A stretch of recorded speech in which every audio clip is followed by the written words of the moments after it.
வணக்கம். பரபரப்பு மீடியா செய்திகளுக்காக நான் நிரோஷன். போர் நிறுத்தம் நடைமுறைக்கு வந்ததிலிருந்து ஹமாஸ் காசாவில் தன்னை மீண்டும் நிலைநிறுத்திக் கொள்ள முயன்று வருகிறது. இது டிரம்பின் 20 அம்ச போர் நிறுத்தம் நீடிக்குமா என்ற சந்தேகத்தை ஏற்படுத்தியுள்ளது. காசாவில் ஒப்பந்தம் காரணமாக இஸ்ரேலிய ராணுவம் வெளியேறிய பகுதிகளை ஹமாஸ் முழுமையாக தமது கட்டுப்பாட்டுக்குள் கொண்டு வருகின்றது.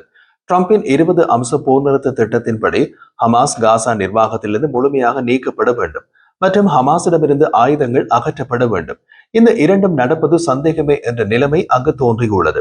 அந்த பகுதியில் தங்கள் இறுக்கமானபடியே மீறிச் சென்ற இயக்கங்களுக்கு எதிரான ஹமாஸ் தாக்குதல்களில் குறைந்தது 32 பேர் கொல்லப்பட்டனர். கொல்லப்பட்டவர்கள் அனைவரும் பாலஸ்தீனியர்கள் தான், கொன்றவர்களும் பாலஸ்தீனியர்களான் என்பதால் இது உலகளாவிய ஆர்ப்பாட்டங்களை தூண்டாது. போரின் போது ஐடிஎஃபால் பெரிதும் பலவீனமடைந்து தரையடிய பதுங்கியிருந்த ஹமாஸ் வெள்ளிக்கிழமை போர் நிறுத்தம் தொடங்கியதிலிருந்து படிப்படியாக உறுப்பினர்களை காசாவின் தெருக்களுக்கு அனுப்பி வருகிறது. இருப்பினும் ஹமாஸ் தாம் முன்பிருந்த அதே பலத்துடன் இல்லை என்பதால் மிகுந்த எச்சரிக்கையுடன் நகருகிறது என்று பிரதேசத்தில் உள்ள 2 பாதுகாப்பு வட்டாரங்கள் தெரிவித்தன. திங்கட்கிழமை ஹமாஸ் 2 ஆண்டுகளுக்கு முன்பு இஸ்ரேலில் இருந்து பிடிக்கப்பட்டு கடைசி உயிருள்ள பணிய கைதிகளை விடுவித்தது. அதன் பின் ஹமாஸின் ராணுவ பிரிவான கசாம் பிரிகேட்டின் உறுப்பினர்களை ஆயுதங்களுடன் வீதிகளுக்கு அனுப்பியது. அமெரிக்கா, இஸ்ரேல் மற்றும் அரபு நாடுகள் உட்பட பல நாடுகள் ஹமாஸ் ஆயுதங்களை களைய வேண்டும் என்று கோருவதால் காசாவுக்கு நீடித்த ஒப்பந்தத்தை பெறுவதற்கான அமெரிக்க ஜனாதிபதி டொனால்டு டிரம்பின் முயற்சியை இது கேலி செய்கின்றது. ஆனால் டிரம்ப் காசா போரை முடித்து விட்டதாக தம்மை தாமே பாராட்டிக் கொண்டு இருக்கின்றார். கூடவே அண்ணனுக்கு ஒரு நோபல் பரிசு பாசல் என பாகிஸ்தான் பிரதமர் மற்றும் அவர் போன்றவர்களையும் கூவ வைத்திருக்கிறார். இதில் ஏமாந்த தரப்பு யார் என்பது சரியாக தெரியவில்லை. ஆனால் அது நிச்சயமாக இஸ்ரேல் அல்ல. காரணம், இஸ்ரேல் ஹமாஸிடம் உயிருடன் உள்ள அனைத்து பணிய கைதிகளையும் பத்திரமாக கொண்டு போய்விட்டது. இனி காசாவுக்குள் தாக்குதல் நடத்துவதென்றால் எந்த கவலையுமின்றி 8 திசையிலும் அதிர வைக்கலாம்.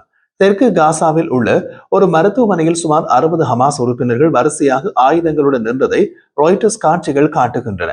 ஒருவர் அவரது ராணுவ சீருடையில் தோள்பட்டையில் ஒரு பேட்ச் அணிந்திருந்தார். அது ஒரு கௌரவமாம். அவர் பணிய கைதிகளை காவல் காக்கும் பணியில் ஈடுபட்டிருந்த உயரடுக்கு நிழல் பிரிவின் உறுப்பினர் அந்த பேட்ச் அடையாளம் காட்டுகிறது என்று ஹமாஸ் வட்டாரங்கள் கூறுகின்றன.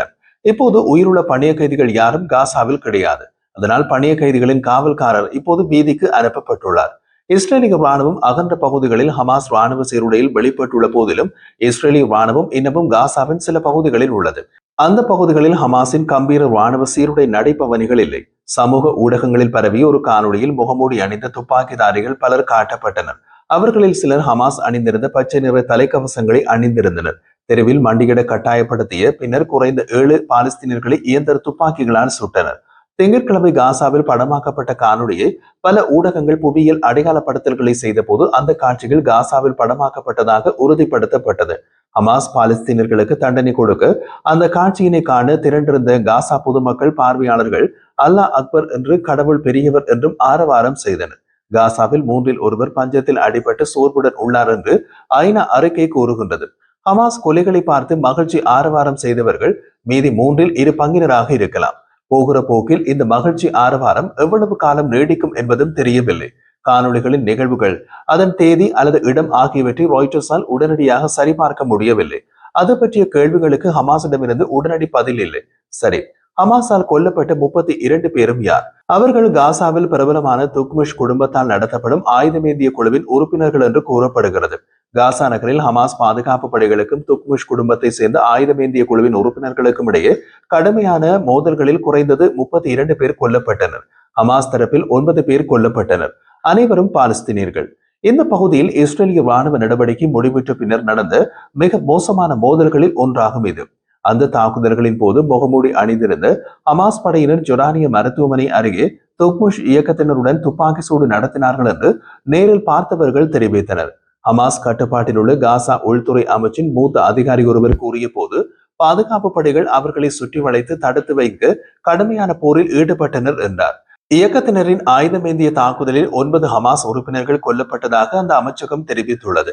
தெற்கு காசா நகரில் உள்ள டெல் அல் ஹவா சுற்றுப்புறத்தில் 300க்கும் மேற்பட்டவர்களை கொண்டு ஹமாஸ் படை துப்பாக்கி ஏந்திய துக்முஷ் உறுப்பினர்கள் கட்டுப்பாட்டில் இருந்த குடியிருப்பு கட்டிடத்தை தாக்க முன்னேறியதை அடுத்து மோதல்கள் வெடித்தன என்று நேரில் பார்த்தவர்கள் தெரிவித்தனர். கடுமையான துப்பாக்கி சூட்டினால் 100க்கும் மேற்பட்ட பாலஸ்தீனிய குடும்பங்கள் தங்கள் வீடுகளை விட்டு வெளியேறினர்.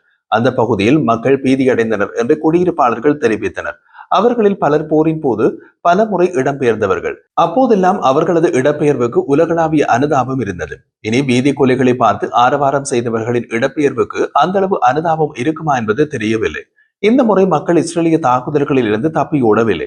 அவர்கள் தங்கள் சொந்த மக்களிடமிருந்து ஓடிக்கொண்டிருந்தனர் என்று அப்பகுதியில் வசிப்பவர் ஒருவர் கூறினார். காசாவின் மிக முக்கியமான குடும்பங்களில் ஒன்றான துக்மிஷ் குடும்பம் நீண்ட காலமாக ஹமாசுடன் பதற்றமான உறவுகளை வைத்திருக்கிறது. அதன் ஆயுதமேந்திய குழுவின் உறுப்பினர்கள் கடந்த காலங்களில் பல சந்தர்ப்பங்களில் ஹமாஸ் குழுவுடன் மோதியுள்ளனர். ஹமாஸ் கட்டுப்பாட்டில் உள்ள காசா உள்துறை அமைச்சகம் அதன் படைகள் காசாவில் சட்டம் ஒழுங்கை மீட்டெடுக்க முயன்று வருவதாக கூறியுள்ளது. மோதலுக்கு என்ன காரணம்? மோதல்களுக்கு யார் காரணம் என்பது குறித்து இரு தரப்பினரும் மாறி மாறி குற்றச்சாட்டுகளை முன்வைத்தனர்.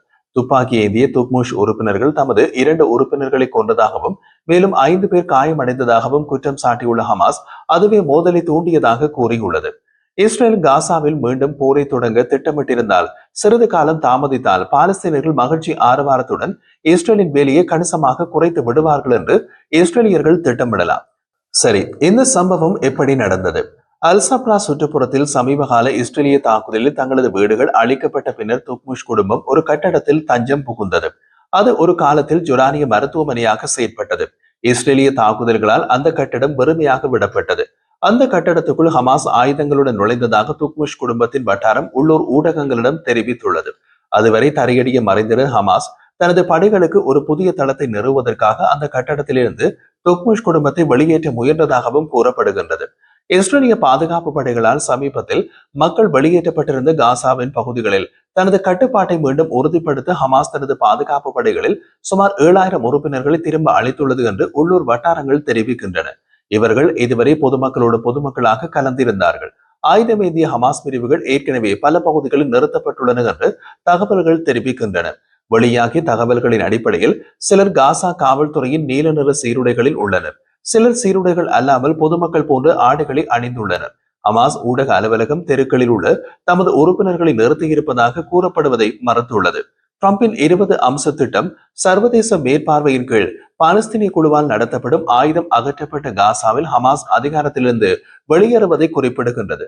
பாலஸ்தீனிய காவல் படைக்கு பயிற்சி அளிக்க ஆதரிக்கும் ஒரு சர்வதேச நிலைப்படுத்தல் பணியை நிறுத்த வேண்டும் என்று அது கூறுகின்றது.